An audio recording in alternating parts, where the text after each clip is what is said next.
My name's Emma Payne, and I'm a potter based in London. So I've come to explore Japan and try out different techniques and methods.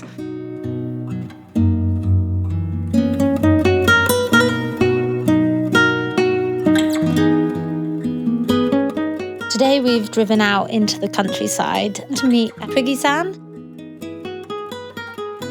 She and her husband are potters, and they have a beautiful old Japanese wooden building as a kind of showroom space. It's beautiful out here and reminds me of a Studio Ghibli movie. It's just kind of the low paddy fields and then the steep hills or mountains around them. The autumn trees and the changing of the colours. So calm and beautiful out here.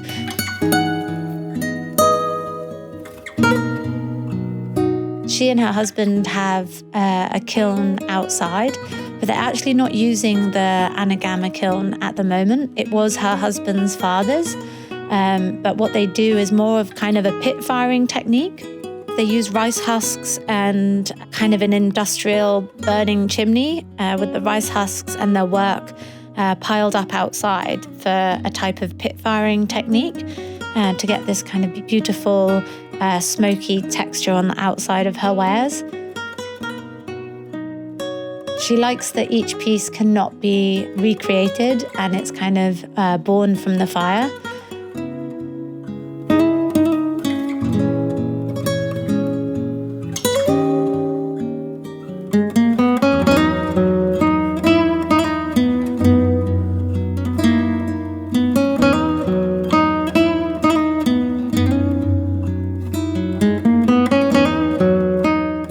I think I have found in Japan that they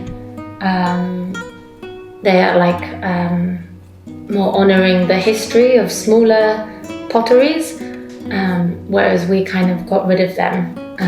We used to have these like bottle kilns like this, brick bottle kilns, and they would be kind of around the country where there was natural clay, and it would be made more locally, but 200 years ago in the 18th century we got rid of that, and the history just isn't there. None of them working anymore, and it's like been erased. In Japan, I think it seems like they have honoured the culture of ceramics more than us.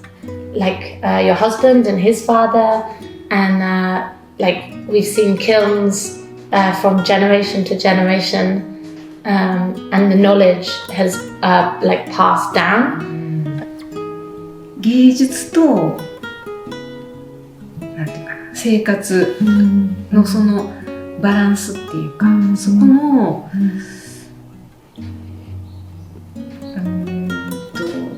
生活に取り入れるんやけど、でもなんていうよりですよね。そうなんですよ。だから。そこ、それもったいないですね、本当に。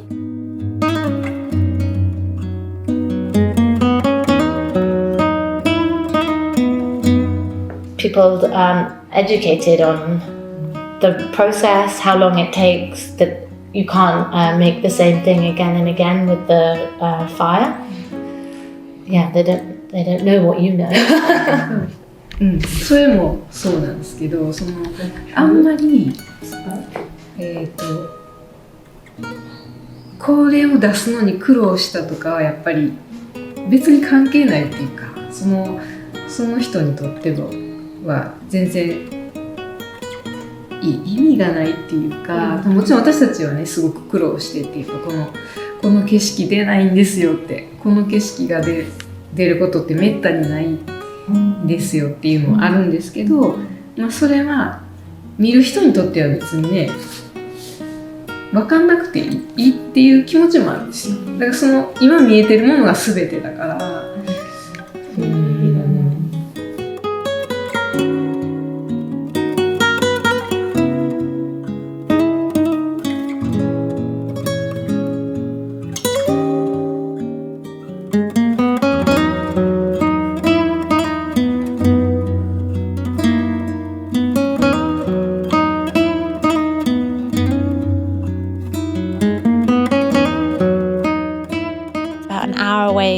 by bullet train from Kyoto to Bizen. It's another kind of pottery town, but focuses on anagama kilns and wood firing techniques.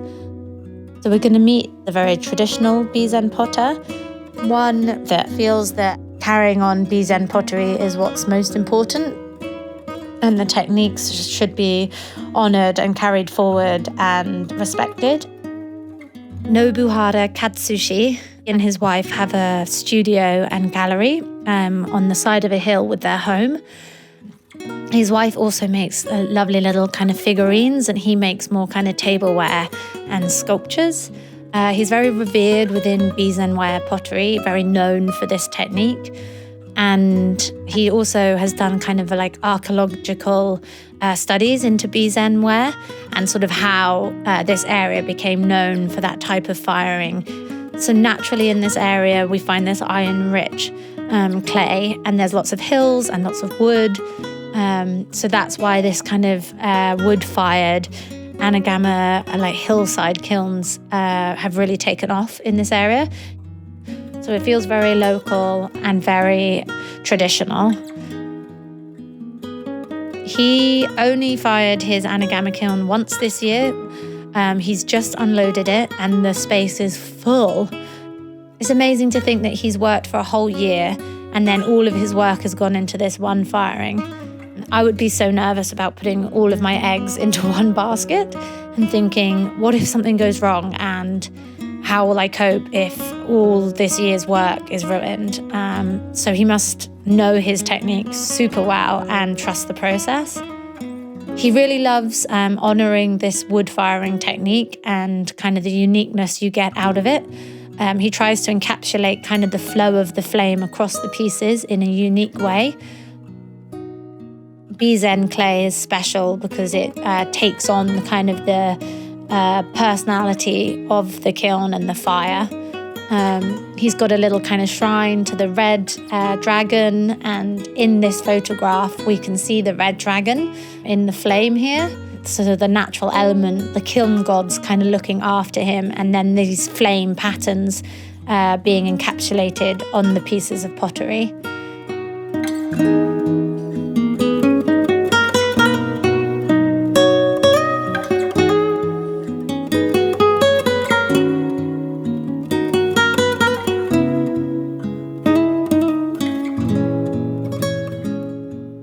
As if by magic, we're back in Kyoto, along the banks of the river. Again, with the kind of autumn colours all changing around us. We're in an area of Kyoto that's known for tea. Asiyaki pottery has been going since the 15th century.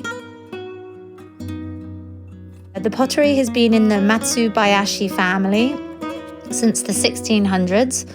So over 423 years, now moved on to its 16th generation.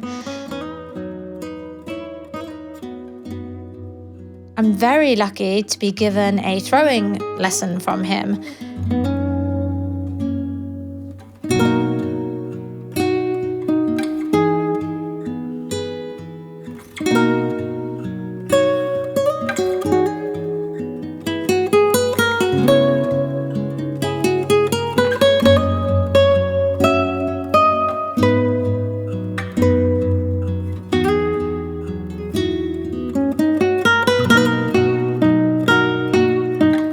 In the UK, we throw off an anti-clockwise wheel.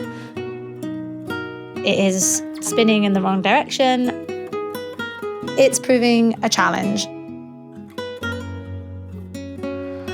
I'm really struggling. I'm not the best thrower, but like I can make a bowl, I can make a cup, and I cannot do this. So it's backwards. In the UK, we work here so that when the clay is coming round, it comes through our hands and like flows through our fingers. But here, it's coming towards my fingers, so it's not flowing like through my hands. So I should be working like here, but I can't work out how to do that. So.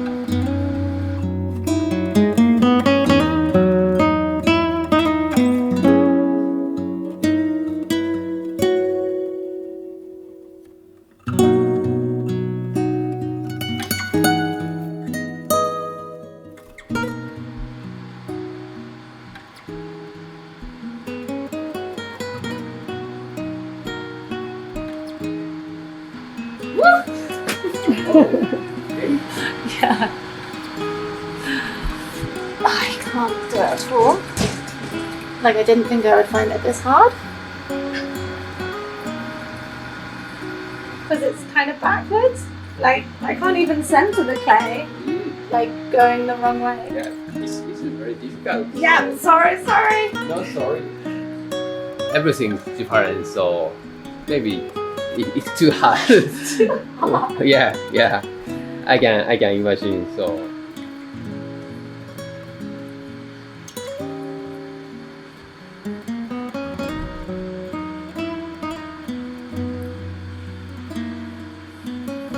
That goes through.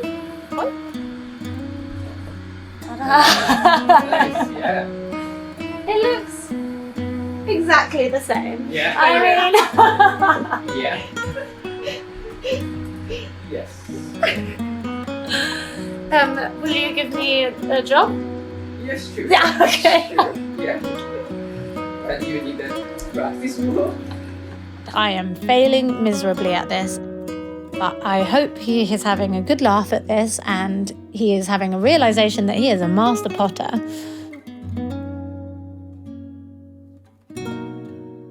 At the Ashiaki gallery space, Matsubayashi has linked up with different tea growers in the area and grows different teas. There's a piece on the wall that is kind of like the history of his family. So there's 16 different generations. Each different sort of strip of clay is a different type of clay or glaze that they have used, and it sort of grows into this organic form, forming almost like a graph of the different clays they've used, the porcelains, the different glazes that they've introduced, the different colours. So it's kind of a visual representation of his family's pottery history.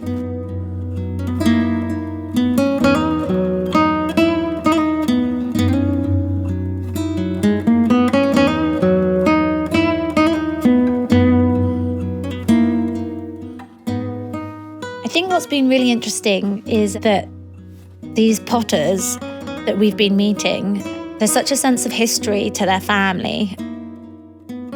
It's so interesting here that they've kept not only kind of like archiving their family's work, but their family's life, the interests, kind of in a way of like archiving daily life in Japan, like how fashions have changed and how people drink tea, how they display flowers, like all these kind of small things have changed, and you can see that in this generational work, but that it doesn't feel like a burden. I feel it could be taken as a like heavy weight on your shoulders, like a huge responsibility that you have to take over this kind of family legacy and the pressure that you have to keep this thing alive. But none of the potters that we've met have felt that pressure. They've sort of said, oh, you know, if my children don't want to carry it on, someone will carry it on. So yeah, it feels very different from kind of English outlooks on, I don't know, heritage and a succession and what that means. Just so long as someone is interested in them keeping that going forward. It's not necessarily a need to keep the family name alive. It's a need to keep the techniques alive.